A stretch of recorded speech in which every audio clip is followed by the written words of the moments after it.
क्या सर? देखिए, बसें कब चलेंगे ये निर्णय तो कल कैबिनेट में करेंगे, लेकिन एचआरटीसी हमारी जीवन रेखा है एक तरह की हिमाचल प्रदेश में, और जहां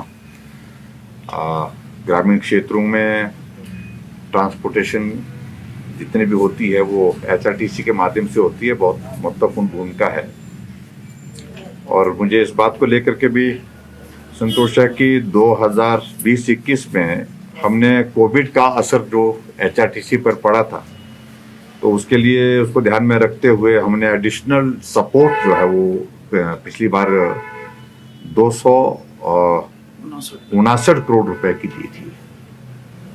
और हमें मालूम है कि क्योंकि इसके बिना जो है वो संभव नहीं है, दुर्गम क्षेत्र और कनेक्टिविटी हिमाचल प्रदेश में एकमात्र जरिया है वो हमारी एचआरटीसी की बसें हैं और प्राइवेट बस ऑपरेटर जो भी जितने हैं इसमें। अभी आज हमने कुछ चीज़ों को लेकर के निर्णय लिए हैं, और उन चीज़ों को लेकर के एचआरटीसी के कुछ इश्यूज हमारे ध्यान में थे। एक तो उनके जो पेंडिंग अलाउंसेस है उसके बारे में हमने ये तय किया कि अब धीरे धीरे उसमें फेज्ड मैनर में जो है उनको हमने उसमें बोला है कि उसमें आप प्रायोरिटी जो है वो तय करें, क्योंकि वैसे अमाउंट के हिसाब से अगर देखें तो वो बड़ा अमाउंट बन रहा है। तो ऐसे में फेज्ड मैनर में उसमें जो है अलाउंसेस जो पेंडिंग है उनको हम देने का प्लान करेंगे। दूसरे जो एक इमीडिएट जो लग रहा है हमको, जो मेडिकल रिम्बर्समेंट जो पेंडिंग है उनकी लगभग 6 करोड़ से ऊपर का अमाउंट है वो, एम्प्लॉयज एंड पेंशन दोनों का। तो उसको हम इसी महीने जो उसको क्लियर कर देंगे, ये भी हमने उसमें स्पष्ट किया है। इसके अतिरिक्त जो है वो सीएम अनाउंसमेंट्स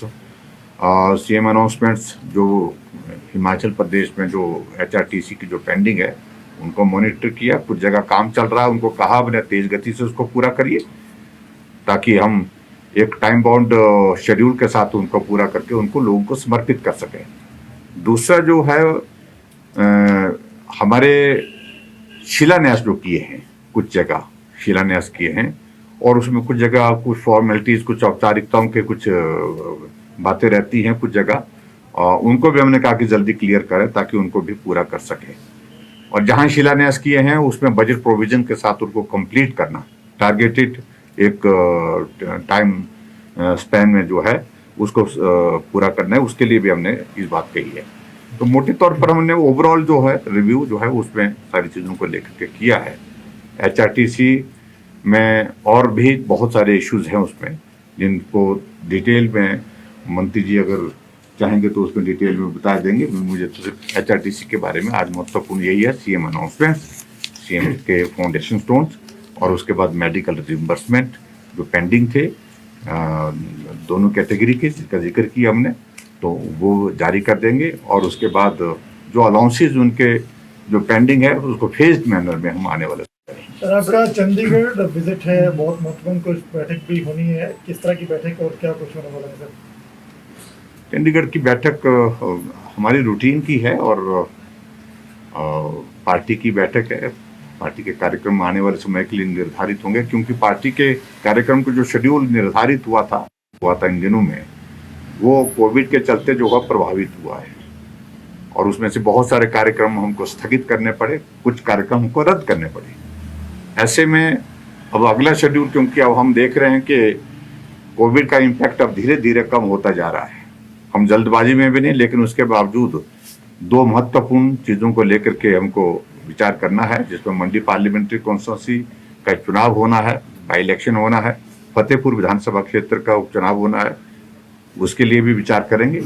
और उसके साथ साथ में ऑर्गेनाइजेशनल एक्टिविटीज़ जितनी भी हमारी आने वाले समय में जो है वो तेज हो सकती है, उसके लिए प्लान करेंगे। राष्ट्रीय महासचिव की बैठक भी होनी है सर, क्या उसके लिहाज से भी, और जो संघ प्रमुख दिल्ली आ रहे हैं उसके लिहाज से भी? नेशनल जनरल सेक्रेटरी की मीटिंग 2 दिन की वो अलग है, वो तो पूरे नेशनल सारे सिनेरियो को लेकर के होगी। उसके एजेंडा क्या है वो केंद्र ही तय करता है, लेकिन हमारी स्टेट की जो इस बात को लेकर के बंगाल हिंसा को लेकर भी बात हुई है सर, क्या बंगाल हिंसा को लेके आपने अभी बात की है, कितना महत्वपूर्ण, कितना इम्पोर्टेंट इशू है ये इस वक्त बंगाल हिंसा? निश्चित रूप से देखिए, आप अंदाजा लगाइए विधानसभा के चुनाव के परिणाम आने के पश्चात वहां 3 दिनों में 17 भारतीय जनता पार्टी के कार्यकर्ताओं की हत्या हुई है और कुल मिलाकर के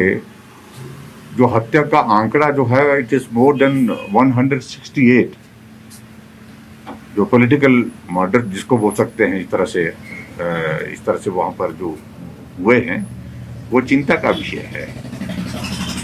वहाँ अभी इस तूफान के दौरान जो पीछे अभी हाल ही में बाढ़ और तूफान जो जिस प्रकार से वहाँ पर स्थितियाँ बनी, उस स्थिति में जो रिलीफ का काम चल रहा है उसमें भी अगर भारतीय जनता पार्टी के कार्यकर्ता, भारतीय जनता पार्टी का कोई समर्थक उस रिलीफ में लाइन में खड़ा होकर के मदद लेने के लिए वहाँ पर खड़ा है तो उसको लाइन से भी हटा रहे हैं।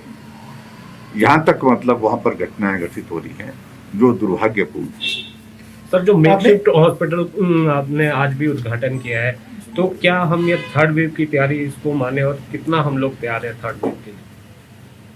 देखिए, तैयारियां हमको करके ही चलना पड़ेगा क्योंकि कोविड ने पिछले 1.5 साल के कार्यकाल में ऐसे संदेश एक बार नहीं अनेक बार दिए कि जो हम सोचते हैं उससे हट करके कुछ चीजें उसमें निकलती हैं। फर्स्ट वेव हुई और दूसरी वेव ऐसी आई जिसको संभालना बहुत कठिन हुआ है, देश को भी और प्रदेश को भी। और उसमें जो रिक्वायरमेंट हमको और चीज़ों की पड़ी, उसमें ऑक्सीजन की रिक्वायरमेंट बहुत ज़्यादा जो एक्सपेक्टेड ही नहीं थी, ऐसा लग ही नहीं रहा था। और उसके साथ साथ में जो बेड कैपेसिटी को एनहांस करने की, उसको ऑगमेंट करने की जो ज़रूरत पड़ी वो भी पहले एक्सपेक्टेड नहीं थी। लेकिन उन सारी चीज़ों को लेकर के ध्यान में रखते हुए हमने आने वाले समय के लिए हमने तय किया कि हमने थर्ड वेव की तैयारी भी आज से करनी है। और ये कहा जा रहा है कि थर्ड वेव में बच्चों पर ज़्यादा प्रभाव होगा, तो बच्चों पर ज़्यादा प्रभाव होगा उसके लिए ज़रूरत क्या है। जैसे अब की बार इस वेव में ये बहुत ज़्यादा स्टडी नहीं थी किसका इम्पैक्ट किस एज ग्रुप पे ज़्यादा होगा। तो ऐसे में अगर बच्चों पर होता है तो इसमें स्वाभाविक रूप से हमको जो हमारे MCH हॉस्पिटल जहाँ हैं, जहाँ भी जिस रूप में है, वहाँ पर हमको कैपेसिटी बढ़ानी पड़ेगी। वहाँ पर हमको इंफ्रास्ट्रक्चर के साथ साथ में जो टेक्निकल चीज़ें जो हैं उसमें बढ़ाने की आवश्यकता होगी, क्योंकि वेंटिलेटर में भी एक लिमिट तक जो है वो छोटे बच्चों के लिए उसमें टेक्निकल चीज़ें जो है उसका अटैचमेंट वगैरह बहुत उसमें अंतर है।